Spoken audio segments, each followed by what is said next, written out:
जो मिलता है कभी देर से मिलता है, कभी अवसरों के बाद मिलता है, पर यकीन मानो दोस्तों, ऊपर वाला कभी भी गलत नहीं करता। बस समय के साथ समझ आता है। ज्ञानियों के साथ बैठ लो, तजुर्बा तो जीवन में बेवकूफ़ बनने के बाद ही आता है। राम राम दोस्तों, मैं महेश। एक पुरानी कहानी। एक बार यमराज ने अपने देवदूतों को धरती पर भेजा एक स्त्री की आत्मा लेने के लिए। देवदूत जब धरती पर आए तो देखते हैं कि उस महिला की 3 छोटी बच्चियां हैं। तीनों रो रो के बुरा हाल हो रखा है। घर में पति की पहले ही मौत हो चुकी है, कोई संभालने वाला नहीं है। देवदूत का हृदय पिघल गया। वह लौट के वापस यमराज के पास चले जाता है। खाली चला गया और कहता कि क्षमा करना, मैं आत्मा नहीं ला पाया। आपको पता नहीं नीचे क्या चल रहा है। उसकी 3 छोटी बच्चियां कौन संभालेगा, और वह जो महिला है उसके घर में कोई बच्चा भी नहीं है। उन बच्चों का ख्याल रखने वाला मुझसे नहीं हो पाया।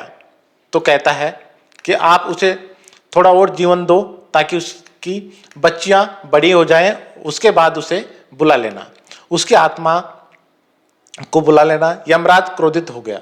उन्होंने कहा कि अच्छा, मतलब तुम उससे बड़े हो गए हो, उससे ज़्यादा समझदार हो गए हो, जो मृत्यु और जन्म निश्चित करता है। तुम अपने जीवन का सबसे बड़ा पाप कर रहे हो।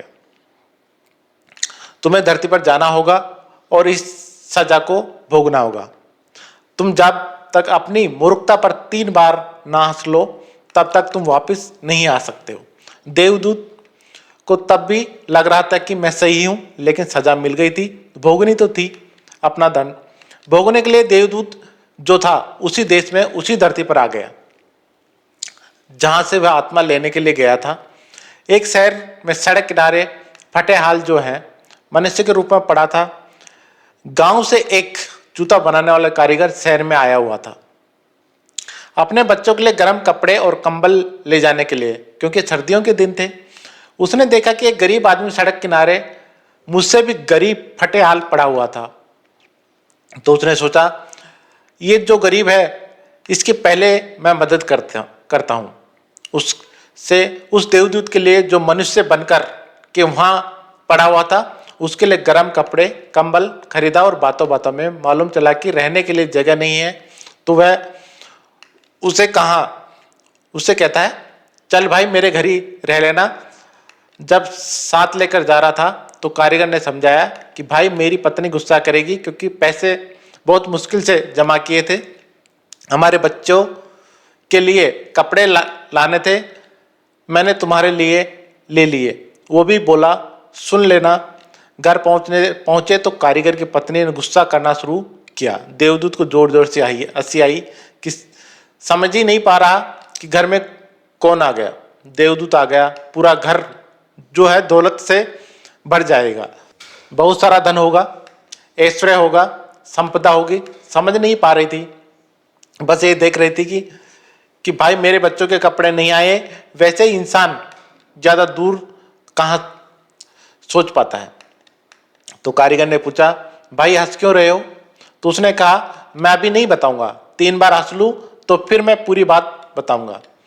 कारीगर की पत्नी ने थोड़ा गुस्सा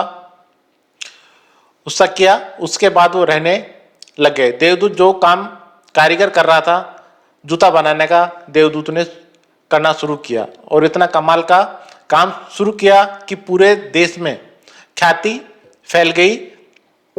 यहाँ तक कि उस देश के सम्राट के जूते भी वहीं से बनने लग गए। एक दिन सम्राट का आदमी आया हुआ, बहुत थोड़ा सा चमड़ा था उसके पास। उसने कहा कि बहुत कीमती चमड़ा है, इसे सम्राट के लिए जूते बनाने हैं। ध्यान रखना, जूते बनाने चप्पल नहीं बनानी है, क्योंकि उस देश की प्रथा थी कि चप्पल तब पहनाई जाती थी जब इंसान की मृत्यु हो जाए। चप्पल पहना कर के उसे मरघट तक ले जाते थे, और उससे कहा, भाई ध्यान रखना, जूते बनाने चप्पल नहीं बनानी, चमड़ा बहुत लिमिटेड है। देवदूत को तो सब पता था। उसने चप्पल बना कर दी, और कारीगर का जूता बनाने वाला जो लेकर आया था उसे अपने घर में उसे गुस्सा आ गया। उसने कहा, तुझे समझ नहीं आता, तू मरवाएगा। सम्राट के लिए जूते बनाने थे, इतना ही चमड़ा था, तूने चप्पल क्यों बना दी? लकड़ी उठा करके उसे मारने लगा। तभी सम्राट का आदमी दौड़ता हुआ आया और कहने लगा, सुनो, उस चमड़े के तुमने जूते तो नहीं बना दिए, उस चमड़े के चप्पल बना दो, क्योंकि सम्राट की मृत्यु हो गई है। तो सम्राट को चाहते हैं कि चमड़े से बने हुए जूते पहनना था, लेकिन चप्पल पहना कर उसे मरघट तक ले जाया जाएगा। उन्होंने तुरंत चप्पल ला करके रख दी। तैयार है, सम्राट के आदमी को सूझा नहीं, फटाफट लेकर के भाग गया। जो जूते बनाने वाला कारीगर था वह देवदूत से कहने लगा कि भाई, तुम्हें कैसे पता था? यह जोर से हंसने लगा। देवदूत इसने कहा कि अभी कुछ मत पूछो, बाद में बताऊंगा। एक दिन और घटना घटी। 3 लड़कियां एक बूढ़ी महिला के साथ में इनके आती हैं और कहती हैं, शादी होने जा रही है, बढ़िया से हमें सैंडल बनवाने हैं। और ये पहचान जाता है कि ये तो तीनों वही बच्चे हैं जिनकी माँ की आत्मा लेने के लिए मैं धरती पर आया था। बूढ़ी महिला से पूछता है, बच्चियां कौन है? तो बूढ़ी महिला बताती कि हमारे पड़ोस में गरीब महिला रहती थी, उसकी 3 बच्चियां थी, मेरे कोई संतान नहीं थी। इनकी माँ की बचपन में ही मृत्यु हो गई थी। मैंने इन तीनों बच्चों को पाला है।